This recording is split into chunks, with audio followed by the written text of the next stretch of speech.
రైతు బంధు పోయింది, రైతు బీమా కూడా ఉంటుందో పోతుందో తెలియదు, ఎవ్వలకు ఏం చేయలే. యువ వికాసం అని నిరుద్యోగులకు 4000 నిరుద్యోగ భృతి అన్నారు, వచ్చిందా? యువ వికాసం అని చెప్పి 5 లక్షల రూపాయలు బ్యాంక్ కార్డు ఇస్తాం ప్రతి విద్యార్థికి అన్నారు. ఎక్కడైనా ఇచ్చిండ్రు అవలకన్నా? ఏ విద్యార్థికి రాలే. ఇది ఇయ్యపోయినరు.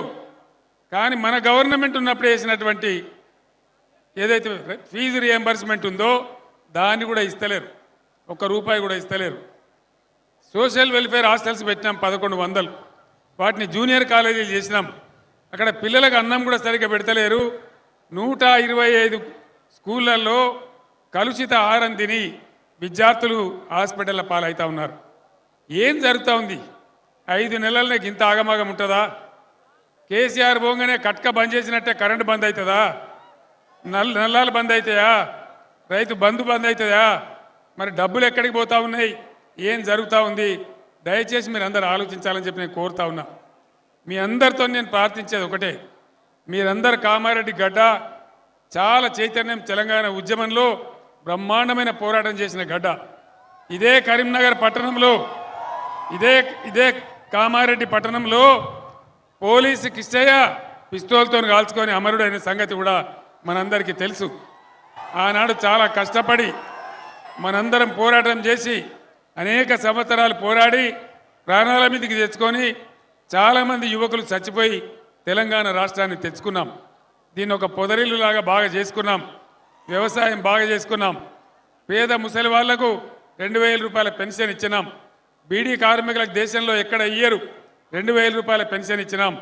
మొన్న ఎన్నికల్లో 6 గ్యారంటీలలో భాగంగా ముఖ్యమంత్రి 2000 కాదు మేము 4000 పెన్షన్ ఇస్తామన్నాడు. ఎవరికన్నా వచ్చినాయా? అది రాకపోతే పోయింది. జనవరి నెల పెన్షన్, ఆ 2000 పెన్షన్ కూడా ఇవ్వకుండా పెన్షన్దారులందరినీ మోసం చేసినారు. ఈ విధంగా అన్ని రకాల వాళ్ళు ఇచ్చిన వాగ్దానాలు భంగం చేయడమే కాకుండా బీఆర్ఎస్ ప్రభుత్వం ఉన్నప్పుడు చేసిన సంక్షేమ పథకాల రద్దు, రైతు పథకాల రద్దు, విద్యార్థి పథకాల రద్దు, రాష్ట్రాన్ని అన్ని రంగాలలో నిర్లక్ష్యం చేస్తూ ఉన్నారు. ఆడపిల్లలకు చదువుకునే వాళ్లకు స్కూటర్లు కొనిస్తామన్నారు. స్కూటీలు వచ్చినా ఎక్కడైనా? స్కూటీలు రాలేదు, కానీ లూటీలు మాత్రం మొదలైనవి. కరెక్టేనా? ఈ విధంగా ఏ ఒక్క స్కీమ్ అమలు చేయలేదు. పాత ప్రభుత్వం అమలు చేస్తున్న పథకాలు అమలు చేస్తలేరు.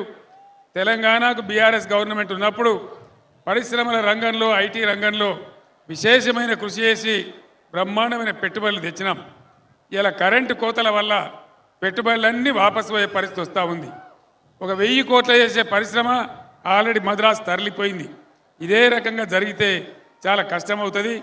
అందుకోసం మన నదుల నీళ్లు కాపాడుకోవాలన్నా, ఈ కాంగ్రెస్ పార్టీ మెడలు వంచి మీకు ఇచ్చిన గ్యారంటీలు అమలు చేయాలన్నా, తెలంగాణ ఆత్మగౌరవాన్ని, తెలంగాణ అస్తిత్వాన్ని రక్షించాలన్నా ఒక బీఆర్ఎస్ పార్టీ మాత్రమే కాపాడగలుగుతుంది. ఇవాళ మీ అందరికీ నేను ఒక మాట చెప్తా ఉన్నా. ఇప్పుడు రాబోయేది కేంద్రంలో ఒక మాట చెప్తున్నారు. బీజేపీ వాళ్ళు గ్యాస్ చెప్తా ఉన్నారు. ఏం చెప్తున్నారు?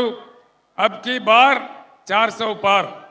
నేను కూడా ఏమో అనుకున్నా, 400 పార్ అవుతుంది. ఏం పార్ అవుతుంది? పెట్రోల్ ధర, డీజిల్ ధర గ్యారంటీ 400 పార్ అవుతుంది. పెరిగానా? మరి మళ్ళా నరేంద్ర మోడీ గెలిస్తే పెట్రోల్ డీజిల్ ధర గ్యారంటీగా 400 పార్ అవుతుంది. అందులో అనుమానమే అవసరం లేదు. కాబట్టి యువత, విద్యార్థులు, ఈ పట్టణ మేధావులు, ఈ ప్రాంత మేధావులతోని నేను ప్రత్యేకించి ప్రార్థిస్తా ఉన్నా. రాష్ట్రం మనది, దేశం మనది. ఒక పిచ్చిలో కొట్టుకపోవడం కాదు.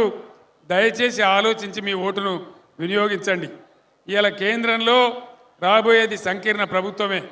ఖచ్చితంగా సంకీర్ణ ప్రభుత్వమే రాబోతా ఉంది. బీజేపీకి 200 సీట్లు కూడా దాటలేవు. ఇక్కడ ఈ నియోజకవర్గంలో బీజేపీ 3వ స్థానంలో ఉంది, జైరాబాద్ పార్లమెంట్ నియోజకవర్గంలో. కాబట్టి దయచేసి నేను మీ అందరినీ కోరేది, ఒక 12-13 పార్లమెంట్ మెంబర్లు మనం గెలిస్తే కాంగ్రెస్ మెడలు వంచగలుగుతాం, హామీలన్నీ అమలు చేయించగలుగుతాం. అదేవిధంగా మన నదులను కాపాడగలుగుతాం, తెలంగాణ హక్కులు కాపాడగలుగుతాం. దయచేసి విజ్ఞతతో ఆలోచించి మీరు బీఆర్ఎస్ పార్టీకి గాలి అనిల్ కుమార్ గారు యువకుడు